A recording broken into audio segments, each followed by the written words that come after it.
মানে ভারত এবং দেশের রাজ্যের যা অবস্থা, যা পরিস্থিতি, কোনো কিছুতে শান্তি নেই। না স্বাস্থ্যে শান্তি আছে, না চিকিৎসা শান্তি আছে, না চাকরি ক্ষেত্রে শান্তি আছে, না সাধারণ মানুষ একজন বেঁচে থাকার মানুষের খেটে যে খাবে তারও সেটাও আমাদের এখানে সুযোগটা নেই। এবং খালি ভিক্ষাবৃত্তিতে অভ্যস্ত করে দিয়েছে। যে দেশ ভিক্ষা করে খাওয়ার জন্য, যে দেশের মন্ত্রীরা আমাদেরকে ঠেলে দেয়, সেই দেশের উন্নতি কী করে সম্ভব বলুন তো? মানে যুবরা এত যুবদের ডাকে আমরা সামিল হয়েছি।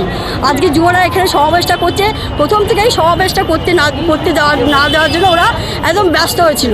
আজকে সমাবেশটা ওরা বলেছিল আমরা করতে দেবো না। সমাবেশের ব্রিগেডের প্রথম আমাদের তো পারমিশনই দেওয়া হয়নি, কিন্তু আমরা পারমিশন না পেলেও আমরা চেয়েছি যে আমাদের এই সমাবেশটা হবেই, আমরা করবই।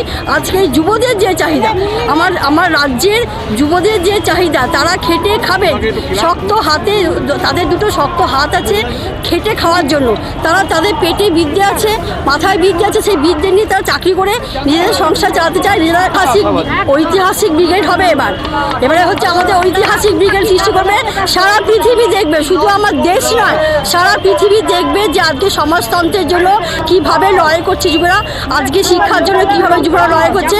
আমরা যুবদের ডাকে সবাই, মহিলা, ছাত্র, যুব, মেহনতি মানুষ, কৃষক, মজদুর, আমরা সবাই সামিল হয়েছি তাদের হাতকে শক্ত করার জন্য।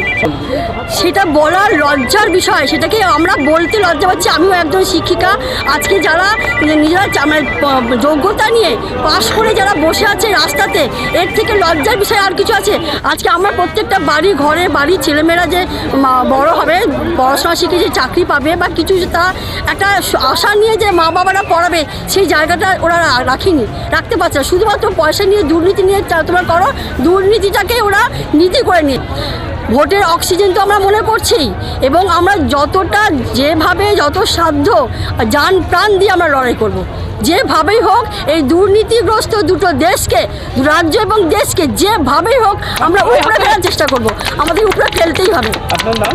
আমার নাম জবা সান্যাল, আমি আসানসোল থেকে এসেছি।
Bye.